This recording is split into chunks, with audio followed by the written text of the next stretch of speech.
Good morning, my dear students, and welcome to today's class. Dear students, I hope that all of you are fit and fine in your homes and you all are taking care of yourself and the people around you. Dear students, while you are in your homes, I want to remind you of a very important lesson that you all must speak in English while you are in your homes. Dear students, English speaking is a very important part of your education, and these days it is very important because you all are not getting the chance to speak in English. So please make an effort to speak in English with your siblings, with your parents, and you must do it because remember, you will be evaluated for it as well this year. In your assessment of speaking and listening, your ASL, 20 marks are there for your speaking and listening skills. So make sure you polish your English speaking skills by practicing the speaking of English language while you are in your homes. Now, my dear students, in today's class, we'll be starting a new poem. The name of the poem is Wind, and the author is Subramanya Bharti. Subramanya Bharti, he was a Tamil poet of the pre-independence era. Okay, he was an independence activist as well. He wrote many poems, and one of them is Wind. This poem has been translated in English by A.K. Ramanujan. Now, dear students, please remember this that when in exam the question will come, who is the writer of the poem Wind, then you must write only the name of Subramanya Bharti, okay? Not of A.K. Ramanujan because he has just translated. So the original credits of the poem they remain with Subramanya Bharti only, okay? So Subramanya Bharti in this poem he has written about the natural phenomena of wind. Wind क्या होती है जो normal wind blow होती है ना, बारिश से पहले विंड ब्लो होती है या मॉर्निंग में जब हम सुबह उठते हैं तब जो विंड ब्लो हो रही होती है उसके बारे में लिखा है. Okay, so let's start this poem and find out what's there in the poem. All of you, please open your main course book, Beehive, and open the poem Wind on page number 30. So before we read, we have to go through the before you read portion. The wind blows strongly and causes a lot of destruction. This statement is true. You might have heard of cyclones as well, right? Cyclones are there, and there are times when the wind blows at 100 kilometers per hour, 200 kilometers per hour, even 300, 400 kilometers per hour wind speed. It has been recorded, and because of that, there is a lot of destruction. Obviously, when the wind will blow at such high speeds, do you think the weak houses or the weak structures they'll be able to stand? No, they won't be able to stand. So that's why there is a lot of destruction at that time. How can we make friends with it? So how can we make friends with wind? The answer to this question we will get in the poem. Okay, so I won't answer this question. Let's read the poem and find the answer of this poem, of this question. Wind, come softly. Don't break the shutters of the windows. Now the poet, he is telling wind, he is requesting the wind to come softly. Okay, आराम से आओ. Okay, आराम से आओ means the speed of the wind it should be low. Okay, speed जो है wind की वो low होनी चाहिए. Okay, don't break the shutters of the windows. You all know what is a window. Window में जो उसको क्लोज करने के लिए शटर लगे होते हैं. The poet is requesting that don't break them. Don't scatter the papers. Don't throw down the books on the shelf. अब नेक्स्ट टू लाइंस में what is he saying, don't scatter the paper. Scatters का मतलब होता है to spread, papers को फैलाओ मत, है ना। विंड अगर स्पीड से आएगी ऑब्वियसली जो लूज पेपर्स होंगे वो उड़ जाएंगे, they will all be scattered. Okay, so this is what the poet is saying, don't throw down the books on the shelf. अब विंड की जो स्पीड है वो इतनी हाई है कि जो शेल्फ होता है, शेल्फ क्या होता है, रैक होता है जिसके ऊपर हम बुक्स रखते हैं, तो वो जो बुक्स हैं वो भी गिर जाएंगी because of the speed of wind. Imagine कितनी फास्ट विंड ब्लो कर रही होगी उस टाइम पे, right.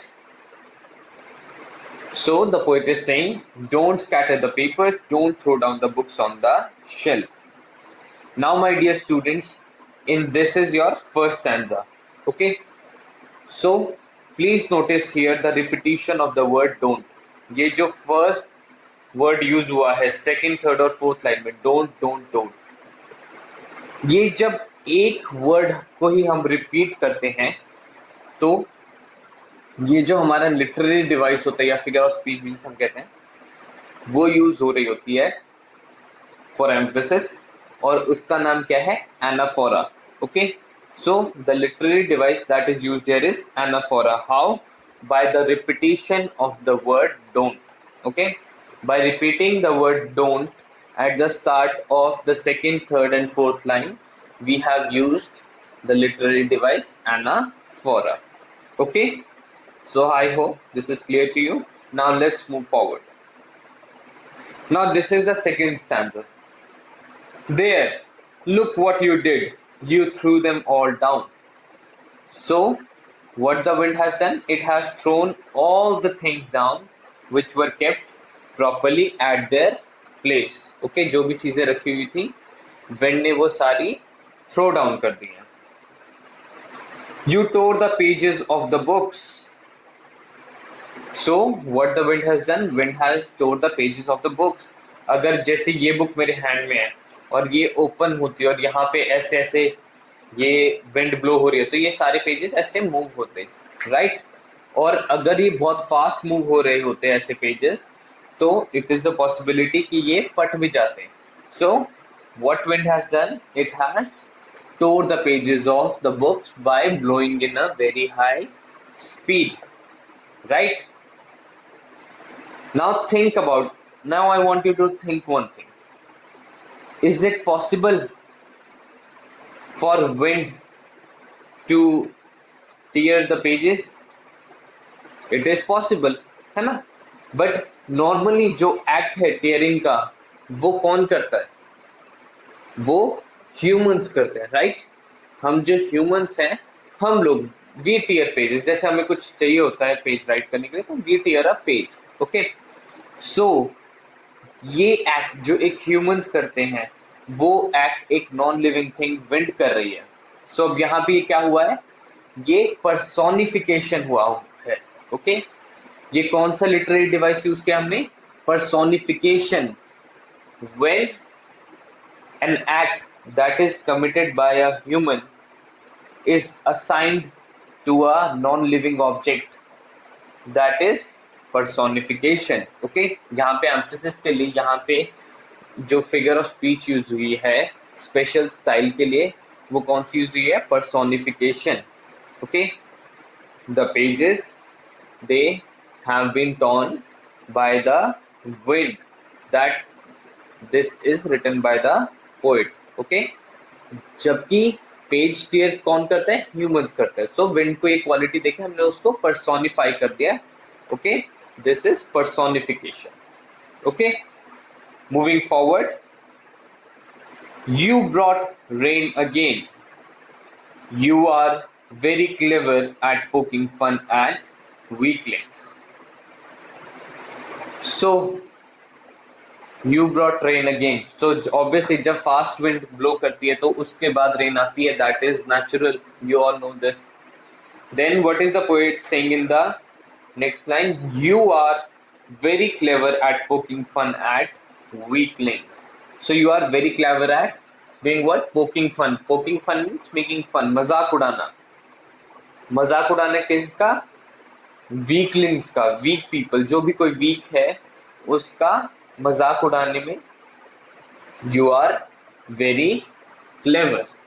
Okay, you are very clever at making fun of those who are weak. ये मतलब है पोएट का. ओके, जितने भी लोग वीक हैं उनका मजाक उड़ाने में विंड जो है बहुत ही क्लेवर है. Okay, now my dear students, once again see what has happened in this line. In this line, we have used another figure of speech, that is metaphor. Okay, we are we are making a we are illustrating an idea.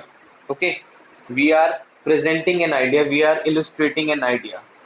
So जब हम कोई idea present कर रहे होते हैं जो कि literally true नहीं होता, ओके, जो लिटरल मीन्स असलियत में जो सच में ट्रू नहीं होता, तब हम कौन सी फिगर ऑफ स्पीच यूज करते हैं? मेटाफर यूज करते हैं. ओके, क्या ऐसा होता है कि विंड सच में चल के आती है और किसी इंसान का मजाक उड़ाती है, oh you are weak?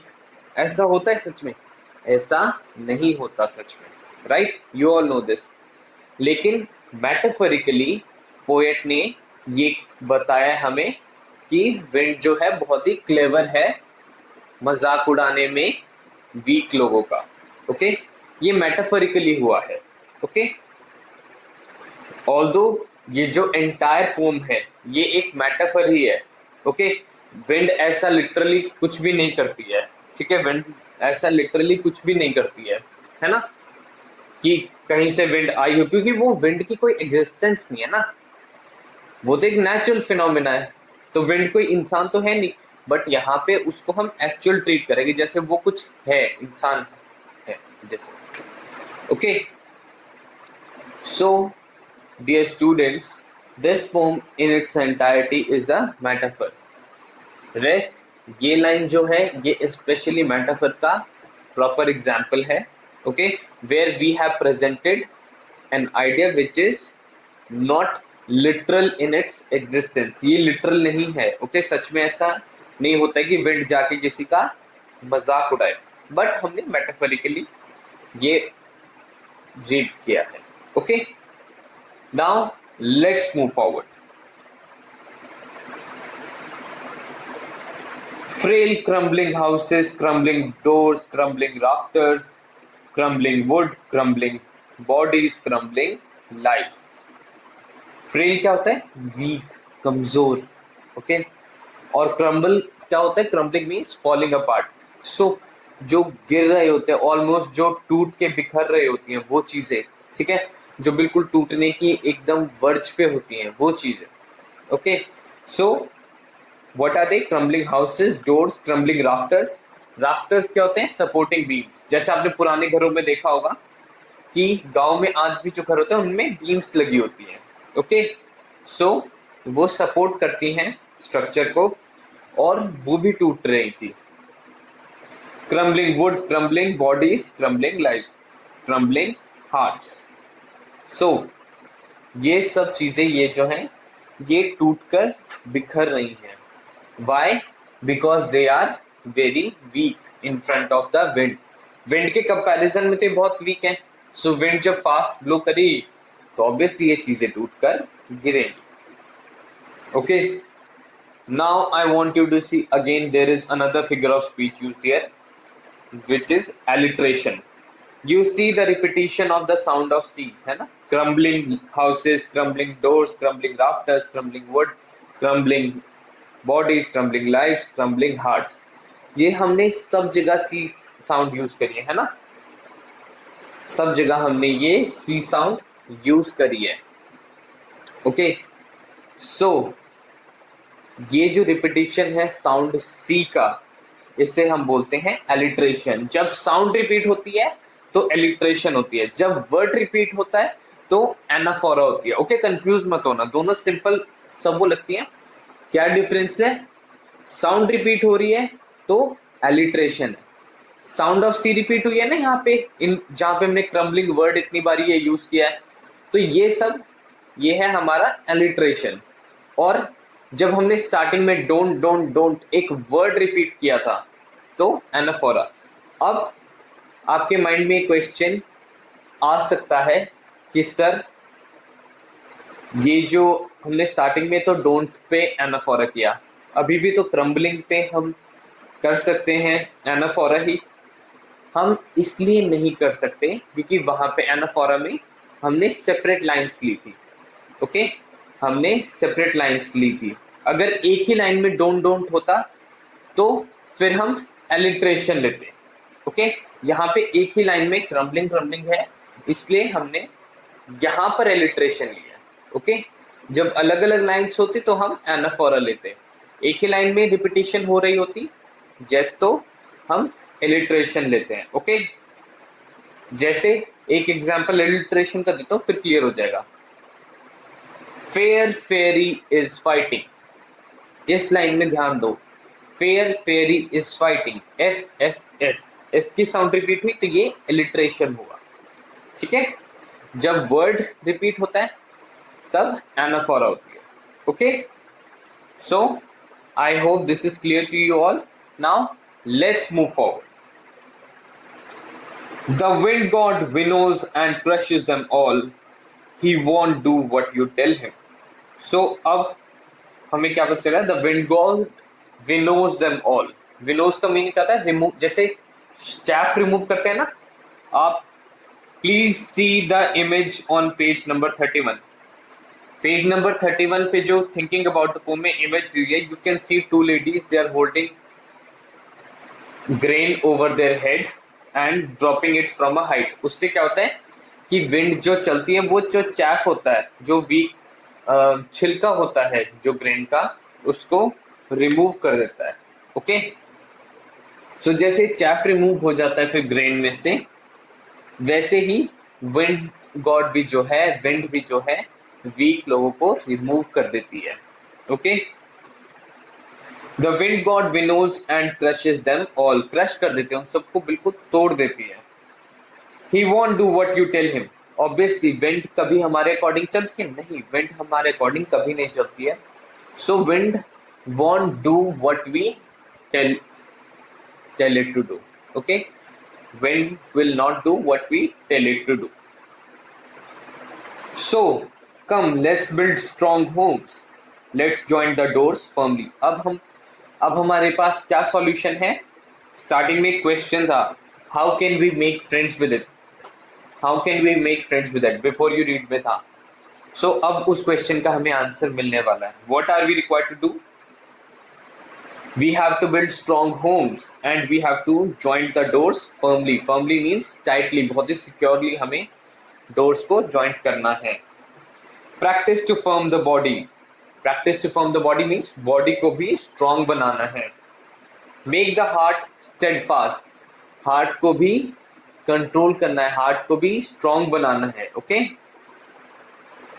Do this and the wind will be friends with us.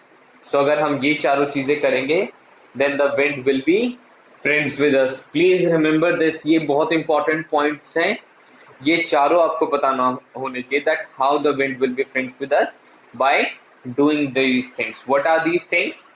Building strong homes, joining the doors firmly, making the body firm and the heart steadfast. Okay, so ये चारों चीजें जब हम करेंगे then wind will become friends with us. Why? Because now we are strong. अब हम strong हो गए हैं। अगर हम weak होते तो wind हमें क्या करती है? Wind would have winnowed us all and it would have crushed us. Wind weaks को क्या करती है? Separate कर देती है। Okay? Strong में से और उन्हें crush कर देती है। Okay? So wind हमें भी crush कर देती है, but now that we are strong, we are friends with wind. Okay, the wind blows out weak fires, he makes strong fires roar and flourish. So wind क्या करती है? blows out weak fires, जो कमजोर Fyers होती हैं obviously उनको blow out कर देती है, उन्हें बुझा देती है। Okay, blow out का means बुझा देना। He makes strong fires roar and flourish. अब यही एक जंगल में जो बड़ी बड़ी आग लग रही होती है, उस टाइम पे अगर विंड बढ़ जाए, विंड चल जाए तो उससे क्या होता है? आग और ज्यादा बढ़ जाती है। फ्लरिश मीन्स कि उनको और ज्यादा इंक्रीज करती है, उनको बढ़ाती है। Okay, his friendship is good, we praise him every day. So wind की जो फ्रेंडशिप है ऑब्वियसली वो अच्छी है and we praise them every day. अगर हम विंड के फ्रेंड्स रहेंगे obviously wind has god like power. Okay, wind has god-like power. It is just like a god. Why? Because it can destroy anything which stands in its way. जो भी उसके रास्ते में आएगा वो उसे डिस्ट्रॉय कर सकती है. ऐसा कौन कर सकता है? ऐसा सिर्फ गॉड ही तो कर सकते हैं. सो दैट्स वाई विंड की फ्रेंडशिप जो है वो गुड है. And because wind it has god like abilities we praise it every day. हम जैसे भगवान की पूजा क्यों करते हैं? हम भगवान से प्रे क्यों करते हैं? ताकि god can show us some mercy. Okay, भगवान हम पे दया दिखाए और हमें अच्छे से रखे.